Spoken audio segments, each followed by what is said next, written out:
People often beat themselves up for lacking discipline when they find themselves unable to resist advertising, social media, or other vices. The truth of the matter, however, is that as human beings, we actually can't resist temptation as such. There are two main reasons for that. One is that the modern advertising industry is extremely advanced and well funded. The other reason is human psychology. Although we can resist temptation, doing so is actually an active process that requires sustained mental effort.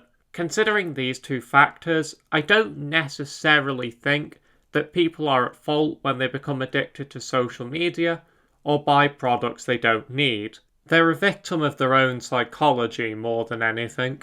Now, this video isn't anti-self-discipline by any means. It is absolutely possible to avoid advertising and social media with enough discipline. It's also possible to do just about anything else with enough discipline. My intention with this video is more to provide an empathetic essay on why resisting advertising and social media may be difficult. As previously stated, the advertising and social media industries are incredibly well funded and advanced. For example, just last year, Facebook spent $2.6 billion on advertising. Furthermore, the advertising and social media industries even have their own neuroscience field at this point. And yes, the advertising and social media industries know that people try to resist them and have performed studies on how to break down people's resistance, which just reads like a huge violation of consent to me. The reason for all this in the social media industry is that the social media site isn't the product, you are. Social media companies know that you will use the platform and therefore are able to sell you to advertisers. To be honest, I'd even argue that the advertising industry causes the consumer to become the product as well. Modern advertising techniques are so advanced that advertising companies can, with some amount of assurance, guarantee that you will buy any given product. So I suppose in that way, you are a product no matter what industry you're interacting with. As someone who's studied the production of advertisements, I can tell you that the brainwashing tactics are incredibly advanced and dictate any given detail of an advert. For example, even an actor's shirt colour can make a difference in an advertisement. Yes, the colour of shirt that someone is wearing can dictate whether or not you will buy a product. Advertisers really are micromanaging, nasty, pernicious people.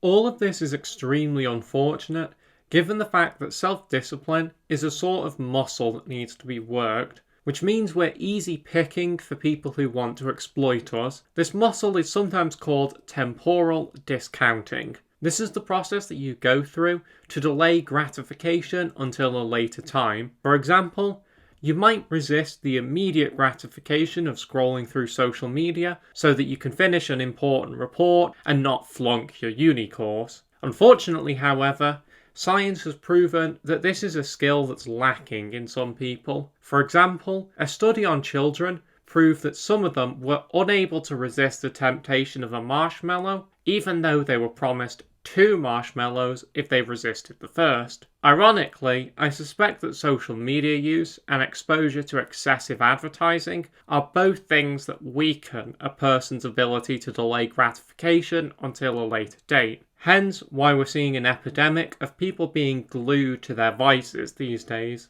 So, now we know that the advertising and social media industries are extremely advanced and manipulative, and some people inherently cannot resist temptation. So, what now? Am I suggesting that everything is hopeless and you ought to give up? No, absolutely not. Although it may not be possible to resist the temptation of social media and advertising by sheer willpower alone, or at least not for some people some of the time, you can still make choices that will make you effectively free of these evil industries.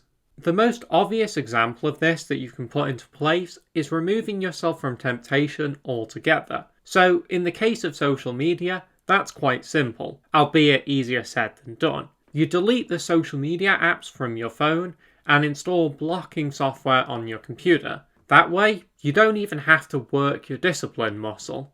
Avoiding advertising can be a little more difficult. Anyone who lives in an urban environment will know just how much of a problem advertising can be. Advertisements are absolutely everywhere in cities. It is, however, possible to avoid the most malicious form of advertising, no matter where you live. That being the kind that invades your home. For a start, install an ad blocker on your computer. There's really no excuse not to have one. It just makes the web better in every single way. Sure, it means that some content creators won't make as much money, but at the end of the day, you can't put yourself in harm's way for other people's benefit. Any content creator worth listening to ought to understand that. Another way you can avoid advertising is staying away from broadcast TV and radio. A lot of people might think that that's a huge loss, but I promise you everything on the TV and radio is utter garbage.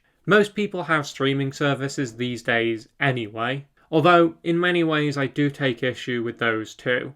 I don't say this because I'm some sort of anti-SJW demagogue. I just don't think that modern content is very good a lot of the time, probably because it appeals to the sort of people who are also suffering from social media brain rot. Another technique that will help you avoid the temptations of social media and advertising, particularly in situations where you can't physically remove yourself from them, is a bit of mindfulness. If you see an advertisement that makes you want to buy a product, consider why that is. Is it because you think the product will be genuinely useful to you?